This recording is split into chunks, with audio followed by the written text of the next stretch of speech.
Economics People Don't Wish to Know by Dr. Omkar Goswami, Chairman CERG Advisory Services. Kindly welcome on stage Dr. Omkar Goswami and our President, Mr. Firdose Vandrevala.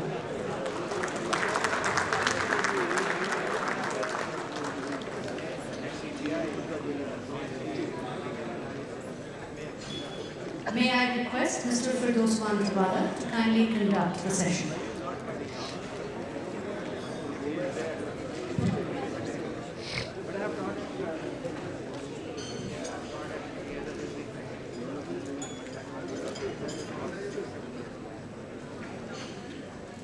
Hello again.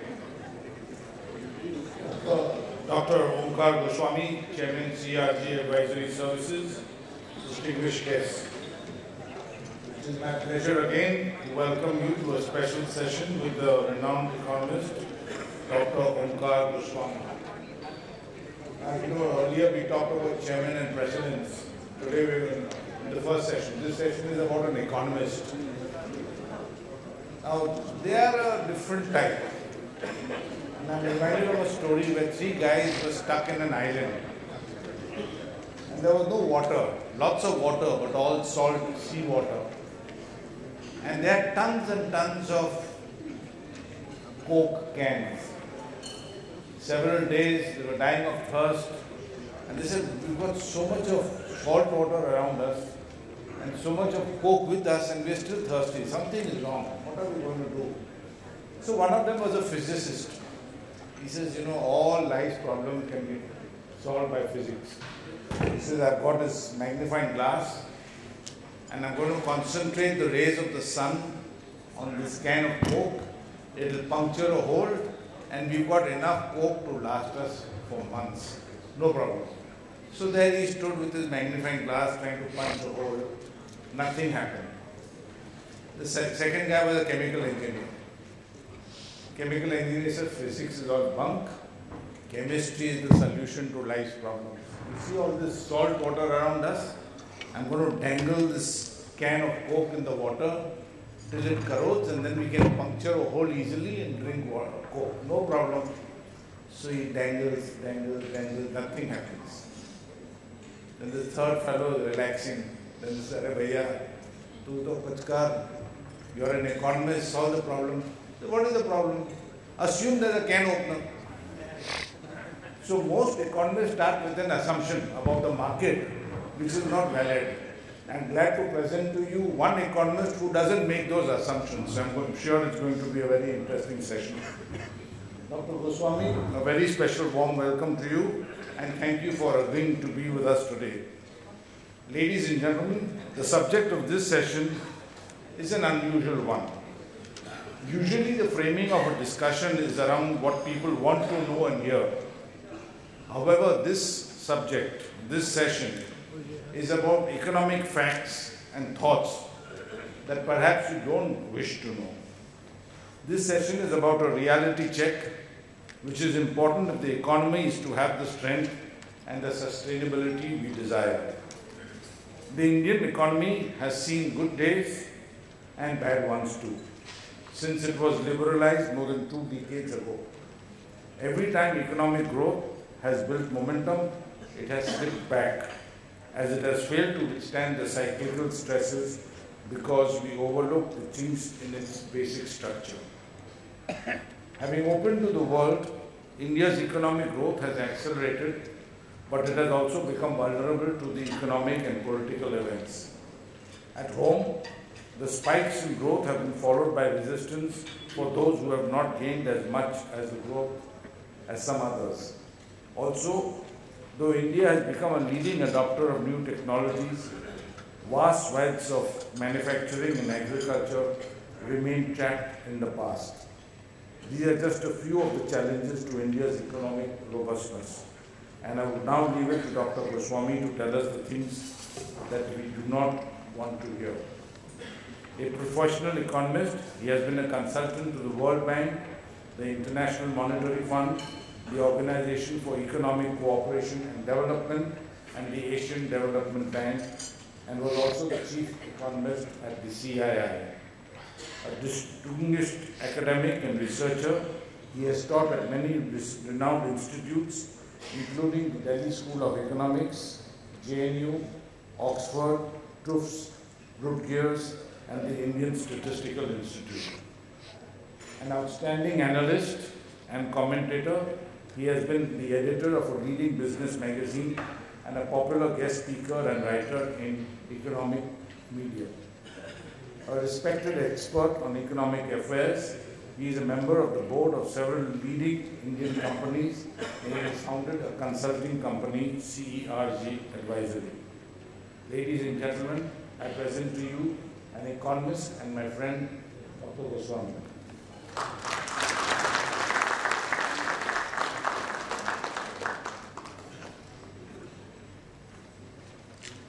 Thanks, Firdose. Thank you, ladies and gentlemen. I thought this is All India Management Association. The nature of this body is to learn about what is good, what is better, what is bestest as far as management is concerned. This is not a body about learning about uncomfortable things, right? That's not its mandate. So I thought perhaps I should share with you, as fellow citizens of India, people who are managers of repute, people who believe in management of repute, to share some very uncomfortable facts about our country. Where are these facts from? They are from, if there is one thing from 1901, barring the Second World War, if there's one thing that India has been outstanding in gathering information, it is the census. The only census which was a difficult census to do was the one which was in the middle of the Second World War, the 41-42 census, but the census is extremely good at gathering data.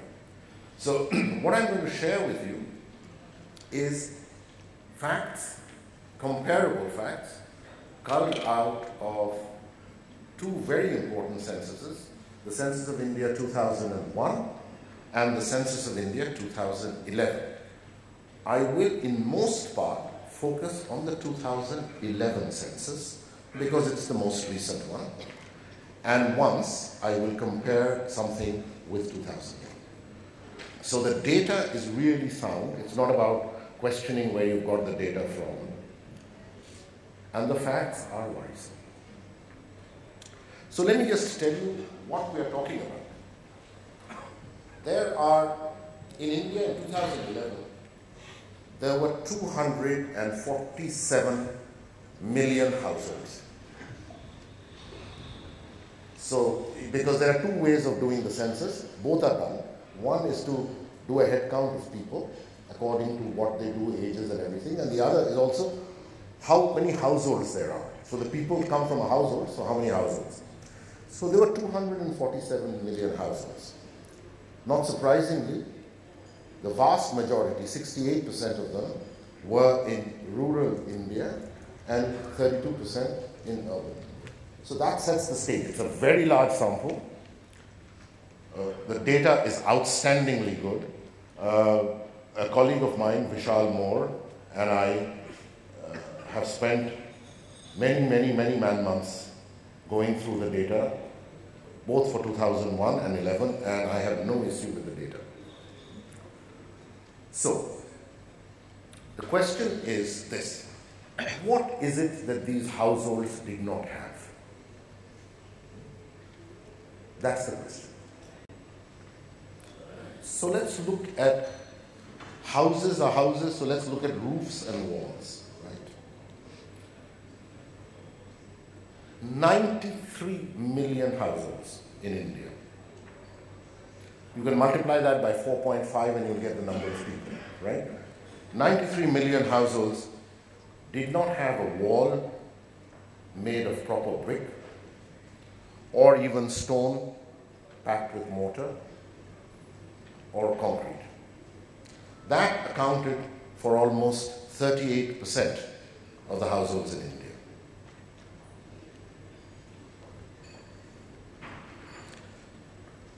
Of this 93 million, that is those who didn't have pakka walls, 31 million had roofs made of grass, thatch, bamboo, mud, polyethylene, the stuff you see on the wrong side of the railway track, right? 36 million had some kind of tile roof. Obviously not new tiles, broken Mangalore tiles got from somewhere. 4.6 million had roof of burnt brick. And some of them, actually that's not bad at all, 18 million had roof of GI or asbestos sheets. But the point to remember is that 37.6% didn't have pakka walls.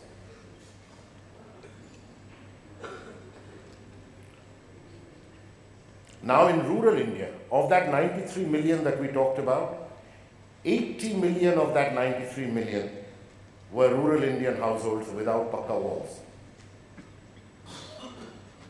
And it accounted for almost 48% of the households in rural India.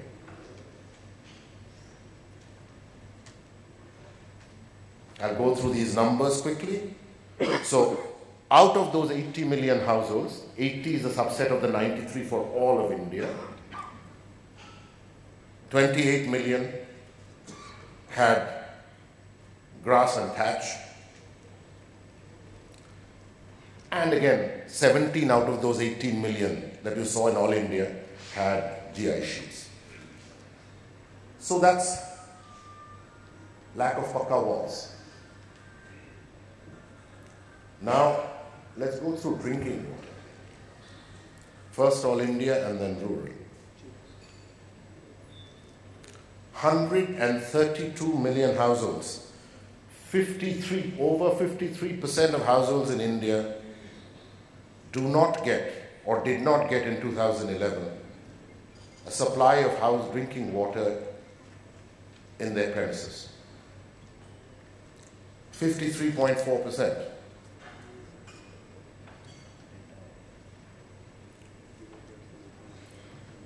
They had access, 41 million had access to tap water, not in the premises, but somewhere outside, and 40% of that tap water was untreated. Some got water from wells. This, of course, has been very successful. You go out and get water from hand pumps, but the consequence of that is that the water tables have gone lower and lower and lower across India. And really the poorest of the poor, who got none of this, went to rivers, springs, wherever else to get their water. This is for all India, and this is for rural India. So if you remember, in all India, 132 million didn't get supply of water. In rural India, out of that 132 was 109. 109 out of 132 million were in rural India, and they did not get water in their premises. That accounts for 65%. 2/3 of rural India don't have water in their premises. Yeah. Only 28 million had access to tap water somewhere close by in the village. Half of it untreated. Obviously, they had to depend on wells, hand pumps, and canals. So now let's move to lighting, electricity. It's getting better, by the way. Lighting is getting better. So these are the facts. 247 million households for India as a whole, of which 168 happen to be in rural India. For India as a whole, 2/3 of people have electricity connection for lighting. Whether they have electricity or not is a different matter, but they have the connection. Okay. In rural India, only 55%. In other words, roughly 1 out of 2 persons in rural India does not have electricity.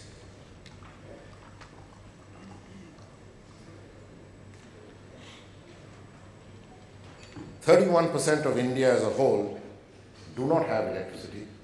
43% of rural India does not have, uses kerosene. They use sometimes other things also for lighting, but 43% use kerosene for lighting. So they don't have pakka walls. A lot of people use kerosene for lighting. What about toilets? I'm looking at the daily life of people. Right? All India,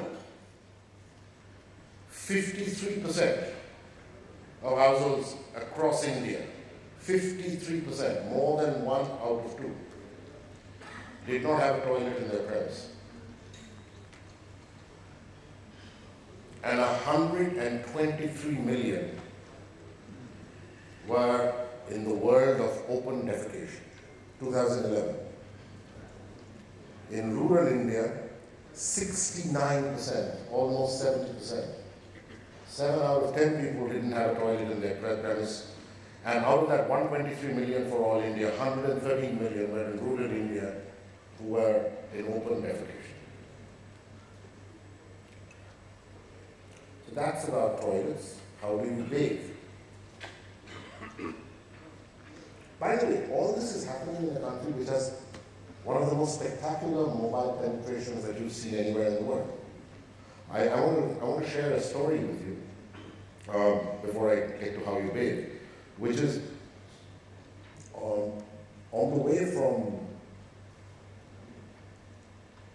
in Rajasthan, I was going to Bhilwara, and on the way, before it gets to the forest section, there is a small place, and there is a guy who sells some kachoris and samosas, and once I was standing there, and he was doing the work,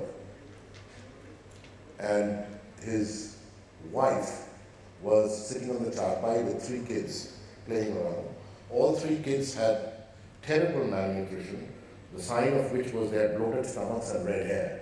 Okay, if you want an extreme sign of malnutrition, it's bloated stomachs and red hair, dark skin, bloated stomachs, red hair. Okay. And they were around, and she had 2 mobile phones. So there's no problem of mobile connectivity in India. The whole problem is about nutrition, about houses, about toilets, about defecation, about how people live. No problem about how people talk to each other. Okay? So let's get into how do they bathe.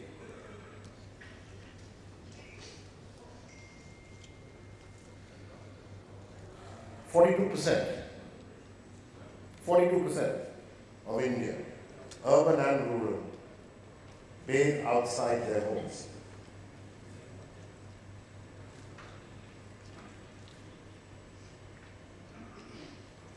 Wherever they can. In rural, 55% bathe outside their homes. In 2011. And as far as wastewater is concerned, 82% of the households in India, 82% have no open drainage across India. And in rural India, it's 94%.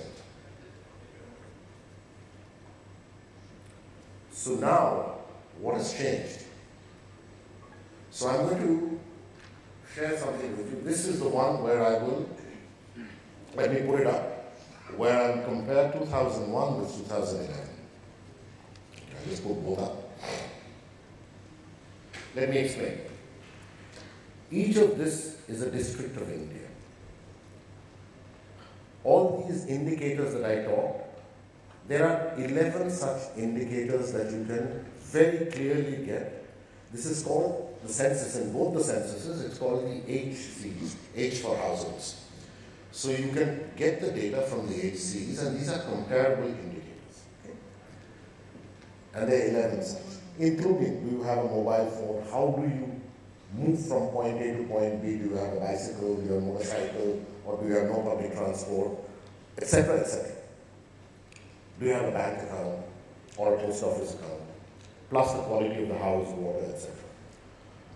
So what we did, and I won't go into any great statistical detail, but it's a simple way of aggregating it. Very, very simple and statistically totally permissible and correct.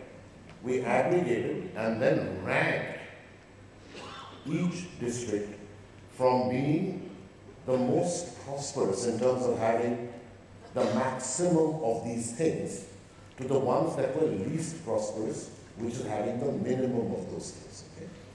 And we color-coded them. So the greens, which kind of don't look green, they look blue here. The greens, which actually are the blues, are the dark greens. They are really good districts, better off districts in terms of households having all the good stuff. Okay? Then comes the light greens. Then comes something that is vaguely yellow, which you can't see in this too well, because whenever the yellow is next to the light green, you need very good eyes to see that's yellow. And then there are the reds, which are the worst. Okay? So what do you see? You certainly see Punjab, Haryana, Himachal, Gujarat, part of Maharashtra going down the Konkan coast and going up to Nashik, then all the way down through West Karnataka and Kerala. All these are doing well, and little bits of Tamil Nadu. Okay? They are all doing well, and if you were to look at the greens are not too far away from them as well. Okay? Not the dark greens, the light greens. They're doing well. So now, draw a longitude, kind of through Kanpur. Look at that map carefully, and draw a longitude through Kanpur. And think of India as the east and west of Kanpur.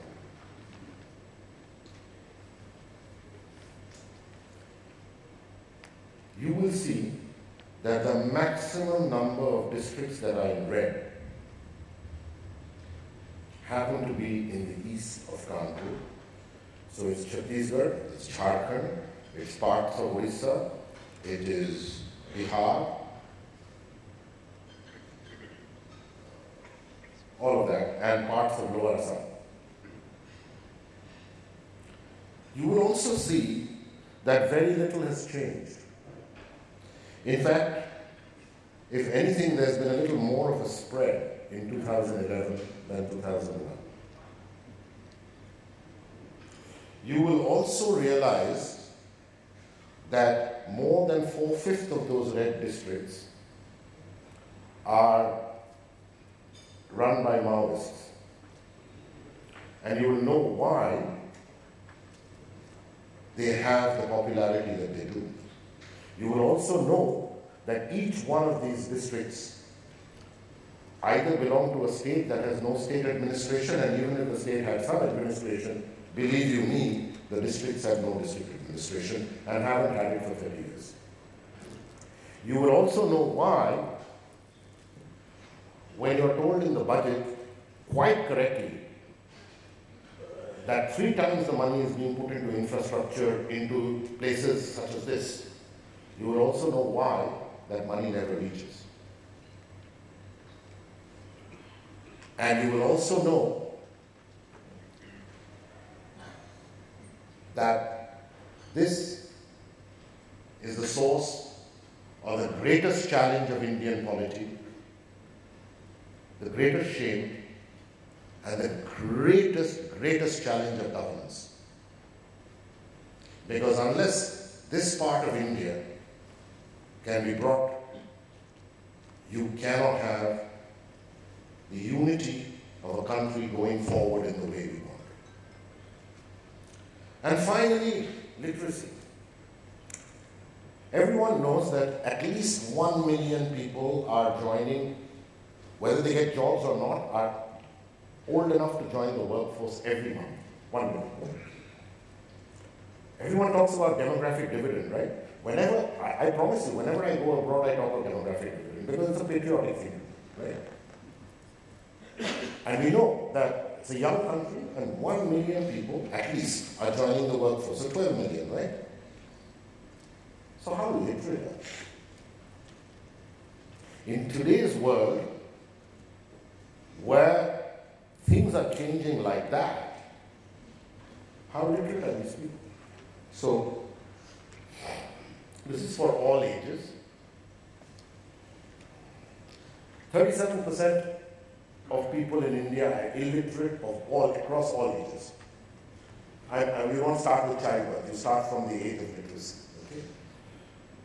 And literate with no formal education, which basically means illiterate, okay, is 2.9. So put together, it's 39.8. The reason why I put that is because some people are ashamed to say that they're literate. So they say, malum hai, matlab school mein nahi hai. Which basically means they can sign their name, right? And that goes in as literate with no formal education, right? So, for all ages, 4 out of 10 people in India are not literate. How does it translate to the young workforce? So take the age of 18 to 29. 18% are illiterate, 4% are literate with no formal education. In other words, more than 1 out of 5 people who are entering the workforce today, more than 1 out of 5 is illiterate. And therefore, the probability of that person having a job other than the lowest of the low possible jobs is very low. And I want to end by asking you to think about something. Go back 40 years. Some may be so young that they can't go back 40 years. But go back 40 years. And think of someone driving to work driving to office. If it was Delhi, then 9.5 times out of 10 it would be an ambassador. In summer, the person would be wearing cottons. They would not be wearing ties anymore. Ties have become today's day and age. They would be wearing, in summer, cotton bush shirt, white cotton bush shirt, white cotton trousers. And typically, if you were a bureaucrat, you would be wearing, Kabuli chappals, Kabuli sandals, Pathan sandals, or you would wear actually, a lot of bureaucrats did either a black or a brown Kovadis sandals or pata. Remember Kovadis? So now you're going. Along the way also are going hundreds and hundreds of people going to North Block, South Block, every other block in cycles with their tiffin carrier on the handlebar. And this car, which is going at 25 kilometers per hour, just takraus one cycle person, and the person has a scratch. Of course, people turn around, go to him, catch the car, hold him. But the person who comes out is in his 50s,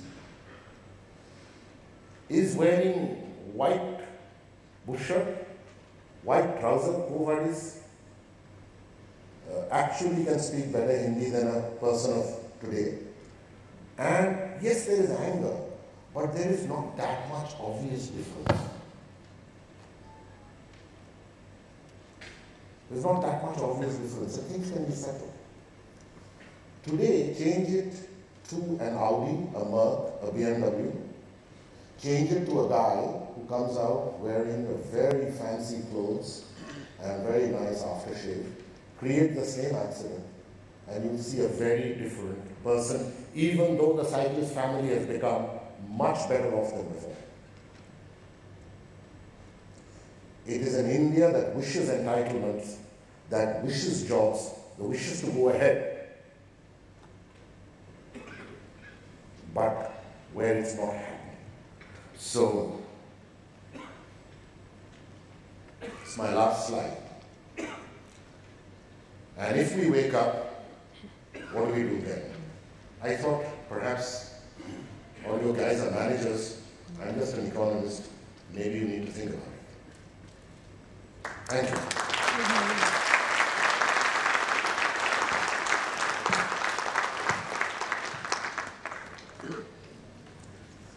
Thank you, Omkar. Very simply put, stark realities. I'm sure you'll agree to field a few questions now that you've opened many thoughts and views in our minds. May I request the questioner to just state your name and Omkar would like to... I'll take from you. Okay. Yes, gentlemen. Yes, sir. Thank you, sir. My compliments, Omkar, for this wake-up data. A lot of time has passed from 2011 and now we are in 2016. And if you use your entire economic and statistical mastery, what kind of a journey have you made since then, from 2011 to now? Good question. Some improvements. The electricity situation in rural India has improved. Certainly connectivity has improved in electricity. Mobile, no question, has improved. To the extent that rural India is not agriculture. It's very simple. 48% of economic activity comes out of rural India, in India, and agriculture accounts for 15%. So there's a lot happening in rural India. You would know that if you're just driving down, which is maybe indirectly related to agriculture, but not directly agriculture. But I think the last couple of years, agriculture has taken a very hard knock, very, very hard knock. So I think the real incomes in rural India have gone down. Rural spends have gone down. I serve on the board of Godrej, and if you were talking with everyone in the consumer business, rural and consumer durable business, rural spends have gone down. So the positives have been more electricity connections, certainly more mobile telephony. Up to 2 years ago, there was an improvement in terms of, up to 3 years ago, there was an improvement in terms of also people, young people doing whatever they would to get a nice two-wheeler, but even that has slumped across the board. Rural India is going through a difficult time. It's better than before, but it's going through a difficult time. So the answer is nuanced. Some things have happened, some things have not yet happened. Yes, please, gentleman at the back.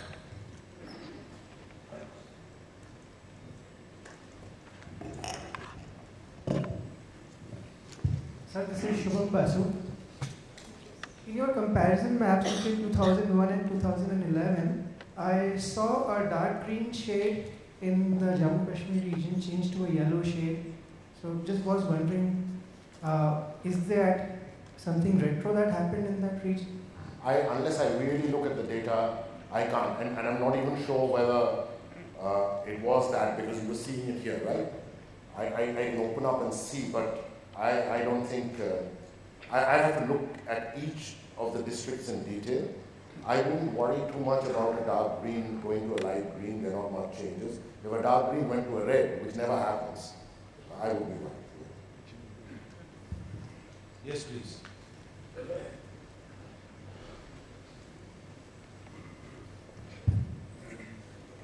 My name is A.K. Sethi, sir. Your good self has explained very well about the living standard. But what we hear today, that our living standard has gone up. When we talk about living standard and scarcities and the deficiencies which your good self have explained, giving the comparison between the urban and the rural sector, those essential part of human life. When we talk about, sir, when we talk about Smart India, And when we talk about our living of standard, when we become smart, don't you feel, sir, all these things which are the deficient in us will get away and fade away, sir? That's a very good question, but I can't answer it because up to now I've been an economist, I can't be a philosopher. Thank you. We come to this side, yes please. My name is Vandrevala. You pointed out on the map that east of Kanpur is growing more red than before. What is so bad about the east of the Kanpur when the Grand Trunk route, the most of the habitation has been... Very good answer, very good question. Very simple. The answer is very simple. 40 years of disgraceful administration. Maybe 50 years. Last time, let's forget the current incumbent in Bihar for the time being, okay? Because he's trying to do a reasonable job over the 2 terms. Tell me, if you were to go back, when would you say Bihar had a series of truly good chief ministers? I'm talking of pre-Jharkhand days, totally rich in minerals, resources, the fabulous land of the fabulously fertile, because if the Ganga goes one way and the Son goes the other way, you can't get better than that, right? So tell me, Karpuri Thakur, would you say that the period up to which Bihar had good chief ministers, one after the other, ended with Karpuri Thakur?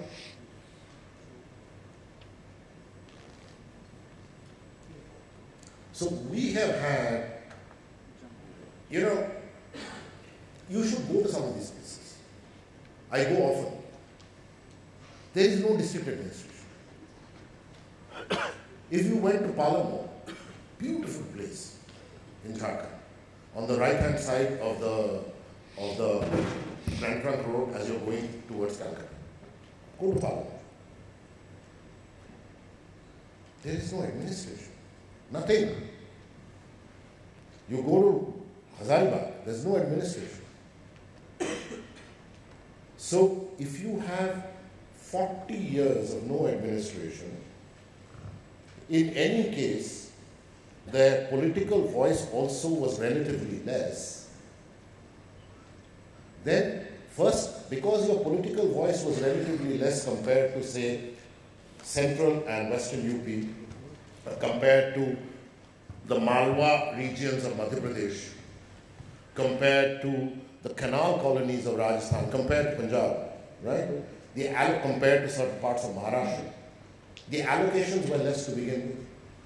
And then you had lousy administration, so whatever was allocated was never used the right way, right? You also had terrible infrastructure in terms of education, in terms of primary health, in terms of everything. It's now become so large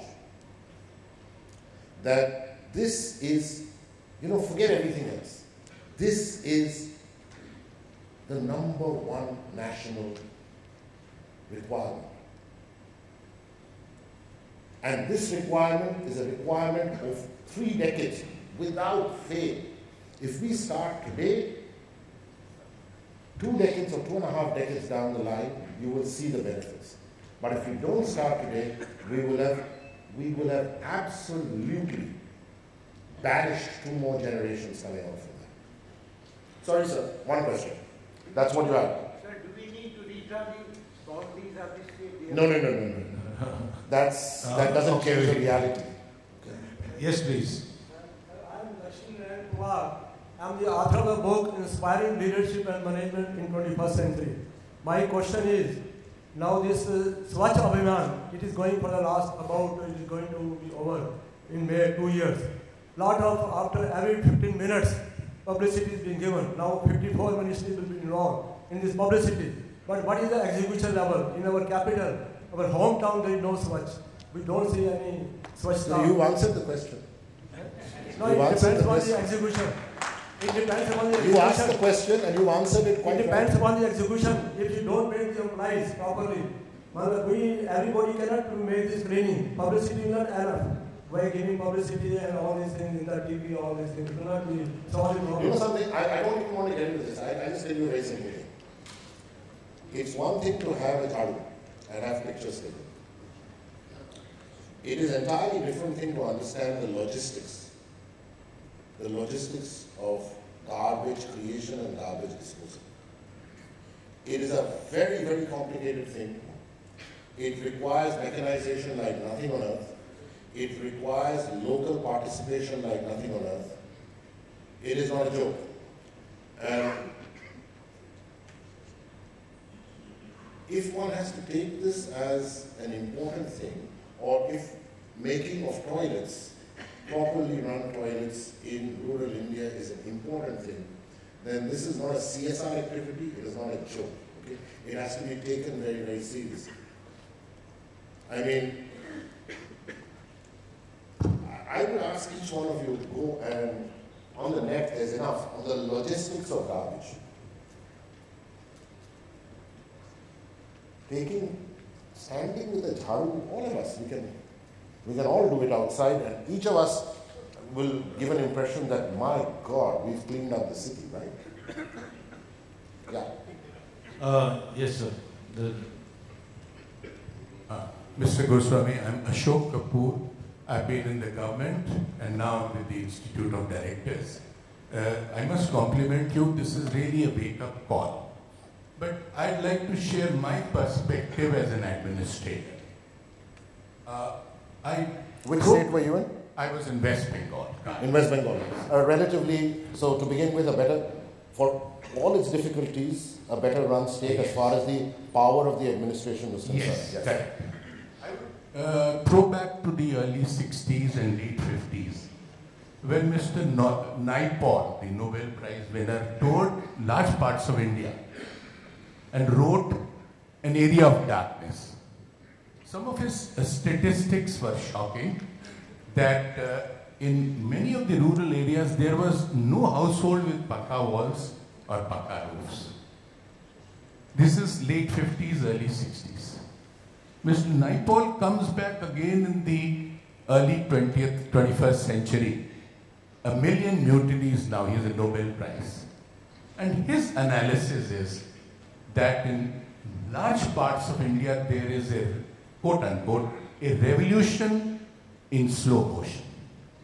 You are very right that 2/3 of the households don't have water connections. But if we take it that development is all relative, and maybe in the early 50s when we got our independence, late 40s and early 50s, there was hardly a household. I think I've understood. So, sir, I've understood yes, the gist of your the question. Positive Yeah. side, So no, I will tell you, I won't. And last point, it was mentioned in the last Davos meeting that India is the fastest growing democracy in the whole world. So fine, I've understood your please point. Suggest so first is I will not take the. I appreciate what you're saying, but I will not take the recourse of development being relative. Poverty is not relative. Young people not being able to attend schools because schools don't exist is not relative. Malnutrition is not relative. Women going out to bathe outside or to defecate outside in a society where they have to do it is not relative.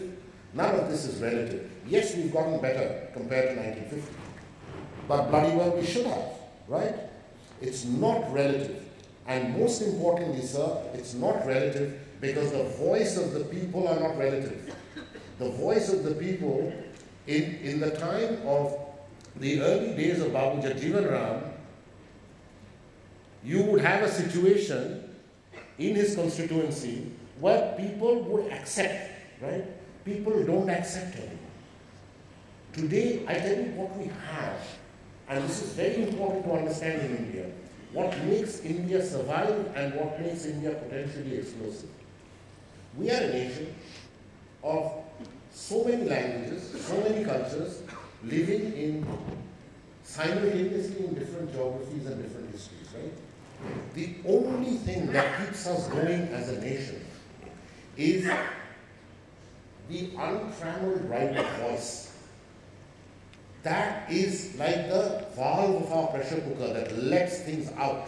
It is the untrammeled right of voice. Now, when you have this right of voice across the country, and you have a situation where 1 out of 5 young persons will not get a job because they're not trained to get a job, or the percentages of how people who will live in houses with all the lack of facilities, that voice will spill over. We don't have the time to be relativistic. We don't. Administration today is about being absolute in getting this going. Because if we don't get this going, gone are the days when 3 million people died in the Bengal famine of 1942, with there being just 2 riots. I have studied this very deeply. 2 riots and 3.5 million people died. It's not going to happen. The world has changed, and we better understand that. Okay, we'll take one last question. Okay, go ahead. We have that from this side. I'm Sumant Kumar. Referring to your statement about the data you showed about the red part and the green part, my age group, the 40s and the 50s, I have seen a lot of the central bureaucracy, IAS and people in positions of authority are emerging as a statistic that the more are coming from the red region. Is that a fact? Yeah, I tell you what, it is a very interesting point. I tell you what. And you asked a very good question, and it's well worth discussing this. Up to the time of the early 70s, or even mid-70s, and he will corroborate this, really good students coming from damn good families, yeah? I mean, not businessmen families, but professional families or academic families, whether it be from Calcutta University, the Presidency College, St. Xavier's, whether it be from St. Stephen's, Hindu, Allahabad University, okay? They all sat for the entrance exam. And it was a source of great pride to join the IS. I remember Naresh Chandra telling me that he topped the exam and he opted for the IFS, and his father, the only time his father slapped him and was angry with him, he said, "Kya foreign service? Seedha IS jao." So it was a great thing. That is number one. Number two, you will tell, today, one of the best trainings in IS was some of the finest people would train you through your district officer level. You actually learned the country being a district officer. Also, you're moving to the state capital because you were trained well and you had very good people under you. You stayed in districts long and the district places were good. You also had some power, okay? But you really learned. You moved to the state quite late, relatively late. And certainly you moved to the center, if you moved to the center at all, much later, okay? Also, no one joined I'm not talking the IRS, but no one joined the IAS in order to make money. People joined the IAS in order to serve the country. That's changed, which is why from the red areas a lot of people joined. Thank you, Omkar. I can't but resist. There will be a last for the last. May I?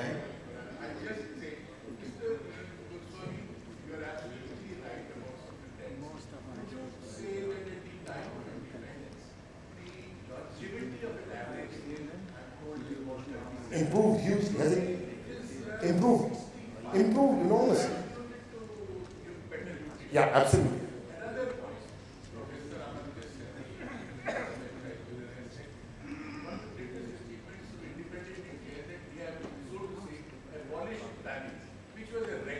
Fair enough. True. Yeah. Dr. Goswami, thank you very much for the statistics, which are very gloomy indeed. Now, my question is that it is a matter of shame for us as Indians. But I think more than that, or probably as bad as that, is its impact on the security and unity of our country together as a social entity, as a political entity. My question is, would you like to project yourself for the next census of 2021 with the kind of resources that we have now? With the kind very straightforward. With the kind of political... I can tell you straight. May I just take with the kind of political environment that's developed, with the kind of fractionized leadership, how do you project? I'll tell you exactly what the census will be, and I won't be off. I won't be off too much, okay? What you will see is, you will see some significant improvements in electricity connection. You will see further improvements in people having mobile telephony, definitely, no question. You will see some improvements in people having means of locomotion. So people from bicycles will move to two-wheelers. Not so much two-wheelers to cars, that will be mostly in cities, but bicycles to two-wheelers. Those are the improvements you'll definitely see. You will not see any significant improvement in education. You will not see any significant improvement in the composition of the potential labor force. You will not see significant improvements in water and sanitation. And you will not see a major change in the differences between the red states and the green states. It is. It is. That's why it's a wake-up call. That's why it's a wake-up call. Thank you, Omkar. Thank you, gentlemen and ladies. You can see I've already got 3 reminders because we are 4 minutes exceeded our time. It is surely a wake-up call. That's why they say, blessed are you if you sit on a pin, for you shall rise again. This time India sat on a pin. I would request everybody to stay seated. We'll start the second session straight away. Thank you so much for that insightful and very interesting session. May I request Mr. Firdose Vandrevala to kindly present a memento to Dr. Omkar Goswami. A huge round of applause, please, ladies and gentlemen.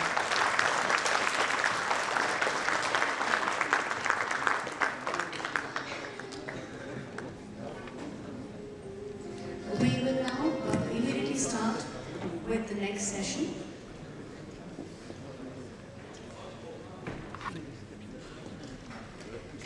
Today's last plenary session is a panel discussion on the theme Energizing Growth, Building Investment Momentum. Allow us a moment while they change and refresh the stage.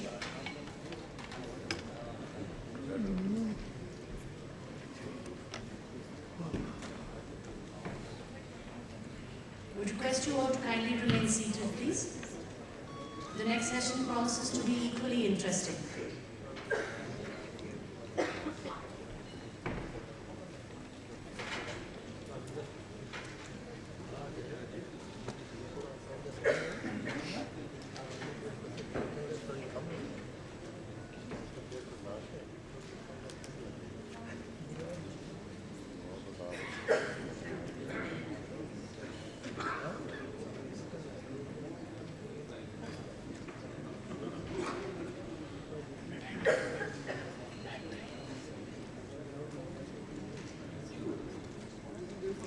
Ladies and gentlemen, please join me in welcoming on stage Mr. Vineet Nair, former CEO HCL Technologies and founder Sankar Foundation, Mr. Richard Reilly, Chief Executive Officer KPMG in India, Mr. R. Mukundan, Managing Director Tata Chemicals Limited.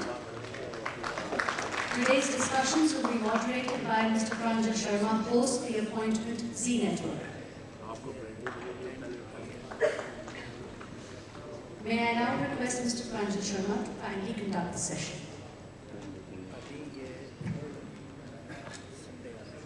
Thank you. We're meeting just a few days ahead of the annual policy announcements on the economy and where we are headed and where we need to be. So I just want to launch straight into the conversation, and I'd like to bring in as many of you as possible. because the panelists here have very deep experience in managing growth, running companies, looking at the macro perspective of where India is and where it should be. But I think we need to look at a very fundamental question here, which is the basic challenge facing India, which is the domestic investment cycle seems to have stalled. There are several reasons, much have been storied. I'm going to request all of them to share a couple of their thoughts for a couple of minutes in the beginning, and then have a detailed debate about where we can go and how many of these challenges are surmountable, and what is the constructive way of attempting to tackle them.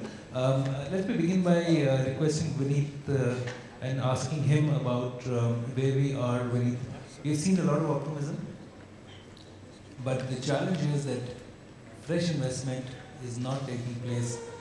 Your sector, technology sector, has been pretty active, but if you look at the impact in terms of improving productivity, there was a fascinating statement made by the RBI governor at Davos earlier this year, and he said that the impact of technology has not really been seen in the economic indicators. So where are we today? So I think I'd like to step back a bit and say that a lot of things have been tried over the last decade, and most of them have not worked. And the previous presentation indicated the fact that we are getting deeper and deeper into a problem, because in my mind the biggest issue is the fact that we are going to have more employable resources than employment. So I've been thinking about what can we do, and I love what you said in terms of, so what's the solution? And I think the solution to such large problems are what I call beyond obvious. There are no obvious solutions, and therefore I have 4 ideas which I think we should think carefully about. Anytime you want to transform something, you have to change the form of something permanently. Transformation is changing the form of something permanently. And therefore we have to change the form of our thinking permanently on 4 axes. First is, we need to think beyond supply chain. I think this whole ease of doing business and Inspector Raj are all fine, but I don't think they're not going to move the needle. The needle is going to be moved if we move the demand side. The problem in manufacturing sector is not supply, is demand. And therefore the first idea is to aggressively push infrastructure and defense, local manufacturing, and if government, which is about 80% of infrastructure and defense procurement in India, takes a decision that we will buy over the next 5 years 80% locally manufactured in India, they will trigger the demand. And along with that, they will have to redo the IP laws, redo the tax laws, redo FDIs, redo a sum of things to be able to drive demand rather than try and focus more and more on supply. The second, I would say, is think beyond SME. There is no doubt in my mind that SME sector in India will hold a very important aspect of our economy growth. However, when the domestic economy and domestic demand is not doing well, we are in the business of gaining market share in global markets, which is where IT industry really comes about. Now, if you want to gain market share in the global economy, SMEs are not going to help you do that. And therefore, if you start thinking about big manufacturing, you may turn the needle significantly. Case in point is shipbuilding. If we have the coastal, if we are blessed as a country to have a coastal belt, low labor, low cost of utility, a lot of land parcel, then does it make sense for us to spend $50–100 billion to set up real state-of-the-art shipbuilding infrastructure on the coastal belts, and then provide that to entrepreneurs who are not investing, entrepreneurs on marginal costing, and build a completely new India, which is labor intensive on the coastal belt and large manufacturing purely for export. So thinking beyond SME is the second idea which I would think we need to think about. The third idea is controversial, but I've been saying it for some time: think beyond manufacturing. You must understand that Make in India is great attempt, but would it move the needle? You know, manufacturing is a very globally competitive marketplace. and more automation is taking place in manufacturing, where US has spent significant amount of money on robotics, and therefore manufacturing is moving out of China into US. Therefore, what manufacturing should be the focus in India? The answer is yes, but is there something beyond manufacturing? There are two ideas which would work from India perspective. Exactly, if you go back to the way IT industry was set, it was set in a special economic zone where there was zero duty on all the infrastructure the IT industry created, those beautiful campuses, and there were zero tax holidays, because of which the entrepreneurs set up these beautiful cities which look nothing like the rest of the India, and the export of $100 billion came about. So what would it take for us to spend same SEZ dollars by the government and set up similar facilities for healthcare so that we have export-oriented holistic healing centers where, for example, a joint you don't pay duty, for a stent in your heart you don't pay duty, and you would create the lowest cost medical facility in the world in very large numbers. And similarly, you can do horticulture, agriculture, a lot of these medicine plants, floriculture you can do in the SEZ zones. So thinking beyond manufacturing and creating two new sectors of $100 billion each in agriculture, healthcare, and many others could be the third idea. And the fourth and the last idea in my mind is thinking beyond business. Now we have been constantly thinking about what can we do business is the economic driver. If you really do back of the envelope calculation on education, I don't know how many of you know there are 300,000 Indians who go abroad and pay $60,000 per annum to get educated. Now if you were to lose your purse strings and allow 400 global universities to be set in India, and allow people to set their own curriculum, allow them to manage their own universities without having too much center intervention. A little is good, but too much center intervention. You will suddenly not only have a lot of foreign exchange which is going out, stop. You will suddenly have an India which is hugely educated, but you will, like an IT industry, create a hub of education export which no other country other than US and maybe Australia has. So I would say that if we think beyond the obvious, around 4 different axes compared to what we have thought about, we have a possibility that by the time we hit the next 5-year plan, the economic indicators of this country would have dramatically changed. Thanks, Sunit. And I think these 4 topics deserve maybe a day's discussion each, if not more, because